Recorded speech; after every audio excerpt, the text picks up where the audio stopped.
Hello everyone, and to our Filipino friends in the Philippine islands of Luzon, Mindanao, and the Visayas, and all across the globe. Kumusta mga kaibigan?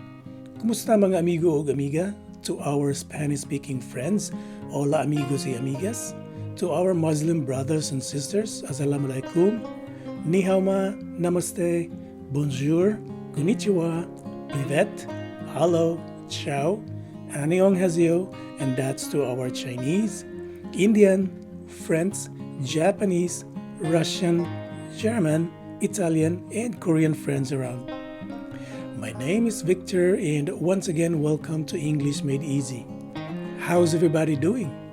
I'm doing great myself, in case you're wondering. The primary objective of our channel is to help our non-native English speakers learn English speaking and become more familiar with the English language with the use of our fun and simple methodology. We are pretty much a new channel, and in this video, we will delve into some of the most commonly mispronounced, known and lesser known body parts, and let's learn together how to properly pronounce these words. We have made a few videos on the subject of proper pronunciation of some difficult words, so please don't forget to check them all out, as well as explore our channel. As your host, it is my desire to share with you what I know, and I am absolutely excited to share with you how these words are spoken the North American way. I hope you will enjoy watching this video and learn something from it. So without further ado, let's get started. This is the first word on our list. Looking at its phonetic spelling, you will see that the stress is in the second syllable, and that the first letter E takes a common letter I sound. The letter A is a common sounding A, and lastly, the second letter E is a swas sounding E. So the right way to say this word is enamel. This is the second word on our list, and I know you'd agree with me that it's a lesser known body part. The phonetic spelling shows the presence of a primary stress in the beginning of the word and a secondary stress in the second syllable. The letters P and H take a combined letter F sound, as in France. And the first letter A is a long A, as indicated by the macron sign on top of it. The second letter A is a short A, and the letter N bears a longer right leg, which indicates the nasalization of the preceding letter A. Lastly, a letter K is sometimes enunciated after the letter N, but is dropped by most speakers, and a letter S takes the place of the letter X at the end of the word. So the right way to say this word is phalanx. Again, phalanx. This is the third word on our list. The phonetic spelling would tell us that the stress is right in the beginning of the word, and the first letter A is a long letter A, as indicated by the macron symbol over it. The letters C and H take a combined letter K sound, as in kilo, and the letter E is a long letter E. And lastly, the letter A at the end of the word is a swas sounding letter A. So the right way to say this word is trachea. Again, trachea. This is the fourth word on our list. Now, there are two variations in the pronunciation of this word. Looking at both phonetic spellings, you will see that the stress is right in the beginning of the word, and that's for both variations. However, an optional secondary stress is present in the second syllable of the second variation. In both variations, the letter U is a swas sounding letter U. And lastly, and this is the second difference between the two variations, the letter O is a swas sounding O in the first variation, whereas it takes a stretched out letter A sound in the second variation, as indicated by the diaresis symbol over it. So the right way to say this word is either barak or batok. This is the fifth word in our list. There are two prevailing pronunciations of this word. The phonetic spellings would tell us that the stress is right in the beginning of the word, which is rightfully where it should be, being a one-syllable word. The letter A is what makes the two variations differ from each other.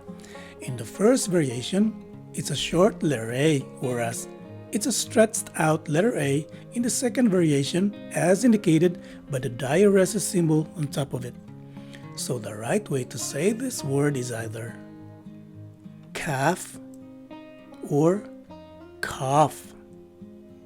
Again, calf or cough. This is the sixth word in our list.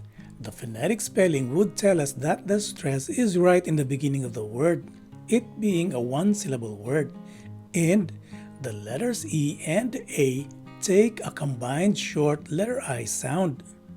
The rest of the letters of this word are pronounced as spelled. So this word is pronounced as beard. Again, beard. This is the seventh word in our list.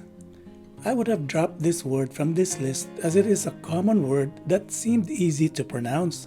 However, I thought this word deserves a place in this list, and you will see what I meant by that. Looking at the two phonetic spellings, you will see that there are two stress marks in this word. In the first variation, a primary stress is present in the beginning of the word, and also a secondary stress in the second syllable. The second variation has the placement of the two stresses rather reversed in comparison with the first variation. In both variations, the letters O and U take a combined swas sound, and the letter A is a short letter A. Lastly, and this is where we as non-native English speakers often make a mistake in pronouncing this word, the letters C and H take an SH sound. Take note, it's an SH and never a CH sound, and the letter E at the end of the word is dropped. So the right way to say this word is either mustache or mustache. Again, mustache or mustache.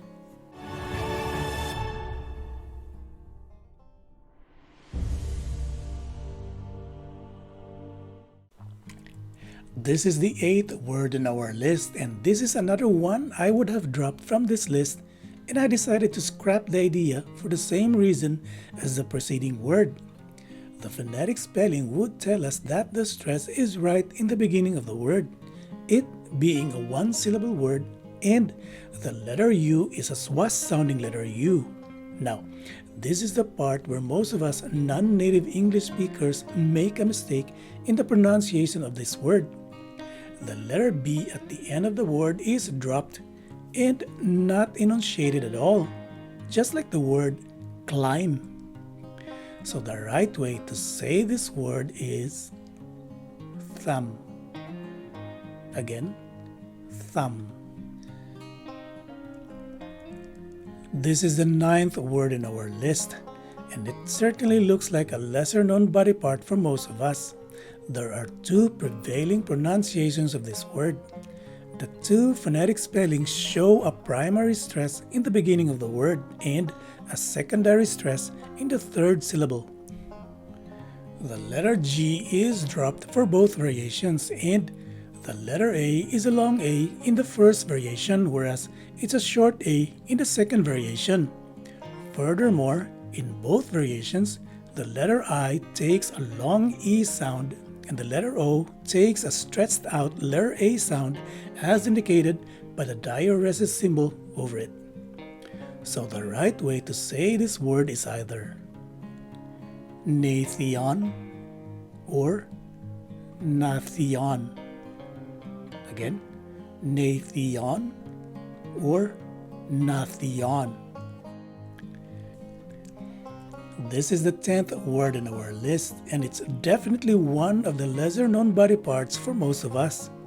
The phonetic spelling would tell us that the stress is right in the beginning of the word, and the letter A is a short letter A. One of the two letter L's is dropped, which is common amongst native English speakers, like the word hello. And the letter U is a swas sounding letter U. And lastly, the letter X at the end of the word takes the usual KS sound. So the right way to say this word is Halex. Again, Halex. This is the 11th word in our list, and it's definitely one of those lesser known body parts for most of us. And I bet some bikers are even familiar with this word. The phonetic spelling shows that the stress is right in the beginning of the word, and the first letter C takes a K sound, which is kind of an unwritten rule when letter C's are followed by vowels A, O, and U, and in this case, a letter O. The letter O takes a stretched out letter A sound as indicated by the diaeresis symbol over it. The second letter C again takes a K sound, and it's an S sound for the third letter C. And lastly, the letter Y takes a short I sound, and the letter X at the end of the word takes the usual KS sound. So the right way to say this word is coccyx. This is the 12th word in our list. The phonetic spelling would tell us that the stress is right in the beginning of the word, and again for the reason that it is a one-syllable word. And lastly, the letters E and I take a combined long letter A sound. A piece of cake, isn't it? So the right way to say this word is vein. This is the 13th word in our list, and taking a cue from the black arrow in the picture, it is one of those lesser known body parts for most of us. The phonetic spelling would tell us that the stress is in the second syllable of the word, and both letter A's are swas sounding letter A's. The letter S is enunciated and the letter C is dropped. Lastly, the letter E is a long letter E. So the right way to say this word is Rasita. This is the 14th and the last word on our list. To be honest, I only knew how this leg or body part was called after I started working out with a kinesiologist in the gym for my previous injury.